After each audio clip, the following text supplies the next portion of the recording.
ರಿಪ್ಪನ್ಪೇಟೆಯಲ್ಲಿ ಅತ್ಯಂತ ಯಶಸ್ವಿಯಾಗಿ ರಕ್ತದಾನ ಶಿಬಿರ ನಡೆಯಿತು. ಈ ಶಿಬಿರದಲ್ಲಿ 62ಕ್ಕೂ ಹೆಚ್ಚು ರಕ್ತದಾನಿಗಳು ಭಾಗವಹಿಸಿ ರಕ್ತದಾನ ಮಾಡುವ ಮೂಲಕ ಮಾನವೀಯ ಸೇವೆಯನ್ನ ಸಲ್ಲಿಸಿದ್ರು.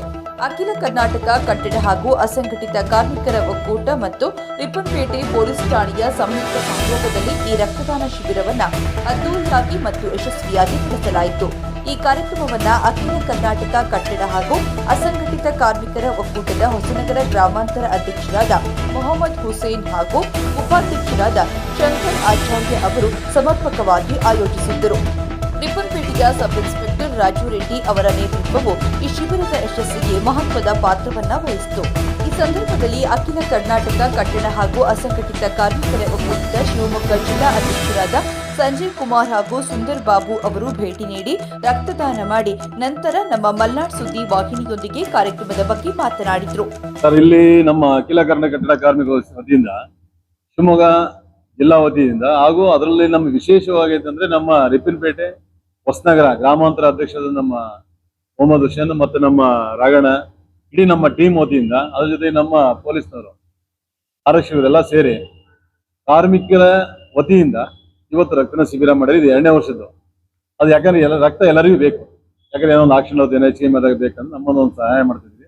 ಅವ್ರ ಜೊತೆಗೆ ವಿಶೇಷವಾಗಿ ನಮ್ಮ ಕಾರ್ಮಿಕರ ಮಕ್ಕಳು ಏನು ಎಸ್ ಎಲ್ ಸಿ ಮತ್ತು PUC ಮಕ್ಕಳು ಏನು ಓದಿದಾರೋ ಅವರಿಗೆ ಅತಿ ಹೆಚ್ಚು ಸಂಖ್ಯೆ ಪಡೆದವರಿಗೆ ನಮ್ಮ ಸಂಘಟನೆ ವತಿಯಿಂದ ಅವರಿಗೆ ಒಂದು ಸನ್ಮಾನ ಕಾರ್ಯಕ್ರಮ ಇಟ್ಕೊಂಡಿದ್ರು.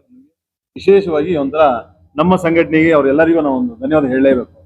ಮತ್ತು ಅದ್ರ ಜೊತೆಗೆ ಆರಕ್ಷಕರು ಅವರು ನಮಗೆ ಸಾಥ್ ಕೊಟ್ಟಿದ್ದಾರೆ, ಅವರಿಗೂ ಧನ್ಯವಾದ ಹೇಳ್ಕೊಂತ ಒಟ್ಟು ಏನಪ್ಪ ವಿಶೇಷ ನಮ್ಮ ಸಂಘಟನೆ ಪ್ರತಿಯೊಂದು ಜಿಲ್ಲೆಯಲ್ಲೂ ಇದೆ. ಇಡೀ ನಮ್ಮ ಶಿವಮೊಗ್ಗ ಜಿಲ್ಲೆಯಲ್ಲಿ ಇಡೀ ತಾಲೂಕು ಗ್ರಾಮಾಂತರ ಇರ್ಬೋದು ಪ್ರತಿಯೊಂದು ತಾಲೂಕಲ್ಲೂ ಚೆನ್ನಾಗಿ ನಡೀತದೆ. ಅದಕ್ಕೆ ಮೀಡಿಯಾದವರು ಪತ್ರಕರ್ತರು ನಮಗೆಲ್ಲ ಸಾಥ್ ಕೊಡ್ತಿದ್ದಾರೆ. ಮತ್ತೆ ಎಲ್ಲ ಕಡೆ ನಮ್ಮ ಪೊಲೀಸ್ನವರು ಸಂಘಟನೆಗೆ ಸಪೋರ್ಟ್ ಕೊಡ್ತಿದ್ದಾರೆ. ಅದೇ ರೀತಿ ನಮ್ಮ ಸಂಘಟನೆಯವರು ಎಲ್ಲ ಕೆಲಸ ಮಾಡ್ತಿದ್ದಾರೆ.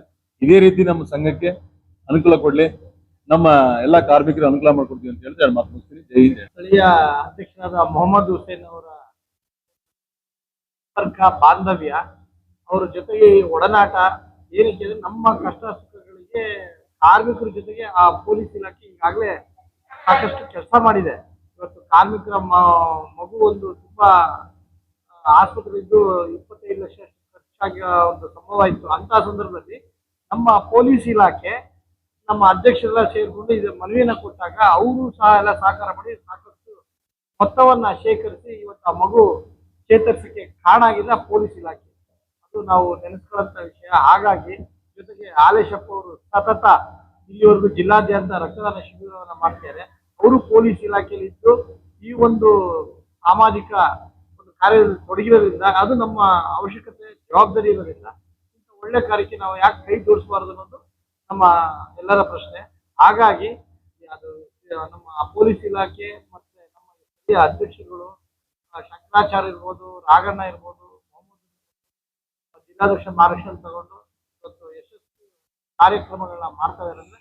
ಅವ್ರಿಗೆಲ್ಲ ಈ ಪ್ರಮುಖರು ತುಂಬಾ ಹೆಮ್ಮೆ ಅನ್ಸುತ್ತೆ ಈ ಕಾರ್ಯಕ್ರಮದಾಗಿ. ಕಾರ್ಮಿಕರ ದಿನಾಚರಣೆ ಅಂಗವಾಗಿ ನಾವು ಈ ಒಂದು ಕಾರ್ಯಕ್ರಮ ಮಾಡ್ಬೇಕಂತ ಒಂದು ಡೇಟ್ ನಿಗದಿ ಮಾಡ್ಬೇಕಿತ್ತು, ದಿನಾಂಕನ.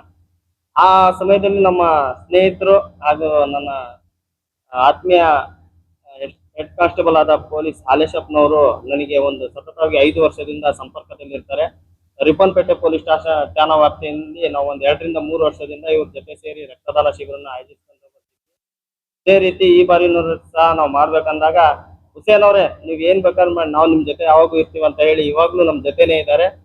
ರಿಪ್ಪನ್ಪೇಟೆ ಸ್ಟೇಷನ್ ಅಲ್ಲೂ ಅಷ್ಟೇ ನಮ್ ಜೊತೆನೆ ಈ ಒಂದು ಕಾರ್ಯಕ್ಕೆ ಜೊತೆ ಕೈ ಜೋಡಿಸ್ತಾರೆ. ಇನ್ನೊಂದೇನಪ್ಪಾ ಅಂದ್ರೆ ನಮ್ಮ ಕಾರ್ಮಿಕರ ಮಕ್ಕಳು ಸತತವಾಗಿ ಈ ಬಾರಿ ಶಾಲಾ ಕಾಲೇಜುಗಳಲ್ಲಿ ಹೆಚ್ಚಿನ ಅಂಕಗಳನ್ನು ಪಡೆದಿರೋದ್ರಿಂದ ಕಾರ್ಮಿಕರ ಮಕ್ಕಳಿಗೆ ಗುರುತಿಸುವಂತ ಒಂದು ಸನ್ಮಾನ ಕಾರ್ಯಕ್ರಮವನ್ನು ಮಾಡಿದೀವಿ. ಅದು ಯಾಕೆ ಮಾಡ್ತೀವಿ ಅಂದ್ರೆ ಮುಂದಿನ ದಿನಗಳಲ್ಲಿ ಕಾರ್ಮಿಕರ ಮಕ್ಕಳು ಇನ್ನೂ ಎಜುಕೇಶನ್ ಅಲ್ಲಿ ನಾವು ಕೂಡ ಈ ತರ ಒಂದು ಸನ್ಮಾನಕ್ಕೆ ಭಾಗಿಯಾಗಬೇಕು, ನಮ್ಮ ತಂದೆ ತಾಯಿಗೆ ಒಳ್ಳೆ ಹೆಸರು ಬರಬೇಕು ಅನ್ನೋ ಒಂದು ಇದರಲ್ಲಿ ಮನೋಭಾವದಿಂದ ಅವರಿಗೆ ಇವತ್ತು ಸನ್ಮಾನ ಕೂಡ ಮಾಡಿದೀವಿ.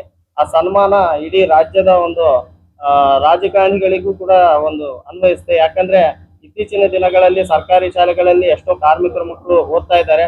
ದಯವಿಟ್ಟು ನಮ್ಮ ಕಾರ್ಮಿಕರ ಮಕ್ಕಳ ಒಂದು ಸ್ಕಾಲರ್ಶಿಪ್ ಕೂಡ ಅವರು ಬಿಡುಗಡೆ ಮಾಡಬೇಕು. ಯಾಕಂದ್ರೆ ಸ್ಕಾಲರ್ಶಿಪ್ ಇನ್ನೂ ತನಕ ಕಾರ್ಮಿಕರ ಮಕ್ಕಳಿಗೆ ಬಂದಿಲ್ಲ. ಬೇರೆ ಬೇರೆ ಒಂದು ಬರ್ತಾ ಇದೆ ಟೂಲ್ ಕಿಟ್ ಆಗಲಿ, ಸೇಫ್ಟಿ ಕಿಟ್ ಇವೆಲ್ಲ ಬರ್ತಾ ಇದೆ. ಅದಕ್ಕಿಂತ ಮುಖ್ಯವಾಗಿ ನಮ್ಮ ಕಾರ್ಮಿಕರ ಮಕ್ಕಳಿಗೆ ಎಜುಕೇಶನ್ ಬಗ್ಗೆ ನಮಗೆ ತುಂಬಾ ಹಣ ಸಹಾಯದ ಒಂದು ಕೊರತೆ ಇದೆ. ದಯವಿಟ್ಟು ಸ್ಕಾಲರ್ಶಿಪ್ ಅನ್ನ ಇನ್ನೂ ಹೆಚ್ಚುವರಿ ಮಾಡಿ ಮಕ್ಕಳ ಒಂದು ಸ್ಕಾಲರ್ಶಿಪ್ ಅನ್ನ ಬಿಡುಗಡೆ ಮಾಡ್ಬೇಕಂತ ನಾನು ಈ ಸಮಯದಲ್ಲಿ ಕೇಳ್ಕೊಳ್ತಾ ಇದ್ದೀನಿ.